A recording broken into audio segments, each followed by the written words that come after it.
السلام علیکم، welcome back to my YouTube channel Rahmat path وے۔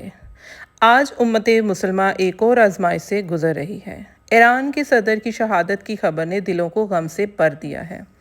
وہ ایک مضبوط موقف رکھنے والے رہنما تھے، اپنے ملک اور اپنے اصولوں کے لیے ڈٹ کر کھڑے رہنے والے۔ ان کی اچانک جدائی صرف ایران ہی نہیں بلکہ پوری مسلم دنیا کے لیے ایک بڑا صدمہ ہے۔ اقتدار اور دنیاوی عہدے عارضی ہوتے ہیں، لیکن کردار، حوصلہ اور جدوجہد ہمیشہ یاد رکھی جاتی ہے۔ آئیں ہم سب ان کے لیے دل سے دعا کریں۔ اللہ تعالیٰ ان کی مغفرت فرمائے، ان کے درجات بلند فرمائے اور ان کے اہل خانہ کو صبر جمیل عطا فرمائے۔ انا للہ و انا الیہ راجعون۔